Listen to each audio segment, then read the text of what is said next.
Praneeth group వారి group park Spanish model triplex Vilas Dundigal Gagillapur. మరిన్ని వివరాలకి ఈ కింద నంబర్ని సంప్రదించండి.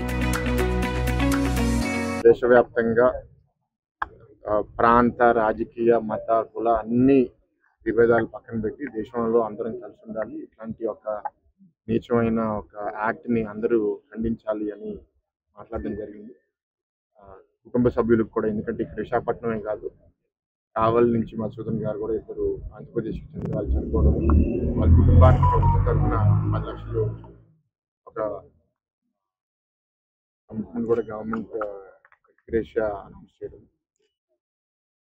సో అది ఇవాళ క్యాంపస్లో పిల్లలకు కూడా నేను సాలిడారిటీ చేయాలనే ఉద్దేశంతో మేము సతీష్ రెడ్డి గారు ఫార్మర్ టీఆర్డీఓ డైరెక్టర్ గారితో మాట్లాడుతున్నప్పుడు ఒక మంచి కార్యక్రమం అనుకున్నప్పుడు సతీష్ గారు కూడా పాల్గొంటామని చెప్పారు. సో ఆయన కూడా ఇవాళ క్యాంపస్కి రావడం, మా లీడర్షిప్ ఇప్పుడు చేయడం, వాళ్ళ కుటుంబ సభ్యులందరికీ ప్రగాఢ సానుభూతులు. అండ్ ఇవాళ మోడీ గారు కూడా మీరు తీసుకునే చర్యలు చూశారు. ఏంటి అంటే చాలా దురదృష్టం దట్ కాశ్మీర్ లాంటి ప్రాంతం ఇప్పుడిప్పుడే ఓపెన్ అప్ అయ్యి చాలా టూరిజం పెరిగే టైంలో వాళ్ళు పీక్ సీజన్ స్టార్ట్ అయ్యే ముందే అటాక్ చేయడం, బహుశా దాని చాలా కారణాలు కూడా ఉన్నాయి.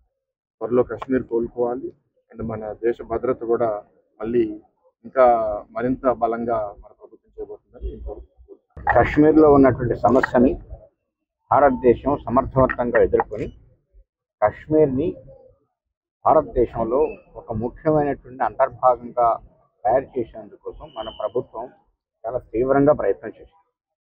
రకరకాలుగా టెర్రరిస్టులంతా ఎలిమినేట్ చేస్తూ పాకిస్తాన్ నుంచి టెర్రరిస్టులు దేశంలోకి రాకుండా ఉండేందుకోసం కొత్త టెక్నాలజీస్ అన్ని డెవలప్ చేసి వాళ్ళని రాకుండా ఆపేందుకు చాలా ప్రయత్నాలు చేసి కాశ్మీర్ని ఒక సురక్షిత ప్రాంతంగా తీర్చిదిద్దేందుకు చాలా తీవ్రమైన ప్రయత్నం చేసింది. ఆ ప్రయత్నంలో చాలా సఫలయ్యాం. కాశ్మీర్లో మామూలు పరిస్థితులు నెలకొన్నాయి.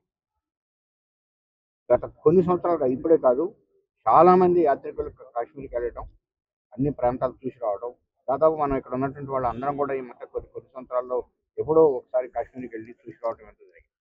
ఇక్కడ ఇండస్ట్రీ బాగా పెరిగింది, హోటల్ ఇండస్ట్రీ ముఖ్యంగా, లేకుంటే ఈ టూరిజం ఇండస్ట్రీ, దానికి సంబంధించినటువంటి మొత్తం బ్యాకప్ ఎకో సిస్టమ్స్ అంతా పెరిగింది. కాశ్మీర్లో ఈ రకమైనటువంటి అభివృద్ధిని, ఇట్లా మామూలు పరిస్థితులు రావటాన్ని చూసి తట్టుకోలేకపోయినటువంటి పాకిస్తాన్లో ఉన్నటువంటి తీవ్రవాదులు, ఆ దేశం ఏదో విధంగా ఇక్కడ ఒక దుశ్చర్యకు పాల్పడాలని చెప్పి కృత నిశ్చయంతో మనం చేసినటువంటి ప్రయత్నాల్లో ఇప్పటి వరకు మనం ఏ రోజు కూడా టూరిస్టుల మీద అటాక్ కానివ్వకుండా కాపాడుకుంటూ వచ్చాం. ఒక అమర్నాథ్ యాత్రలో ఒక చిన్న ఇన్సిడెంట్ జరిగింది తప్పితే మిగతా అన్నీ కూడా ఎప్పుడు మనకి ఎన్కౌంటర్స్, మనకు అక్కడ ఉన్నటువంటి ఆర్మ్డ్ ఫోర్సెస్ తో, పోలీసుతోనే జరిగేది. మరిన్ని వీడియోస్ కోసం ఛానల్ ని సబ్స్క్రైబ్ చేయండి. లేటెస్ట్ అప్డేట్స్ కోసం వాట్సాప్ ఛానల్ ని ఫాలో అవ్వండి. ఆ లింక్ డిస్క్రిప్షన్ లో ఉంది.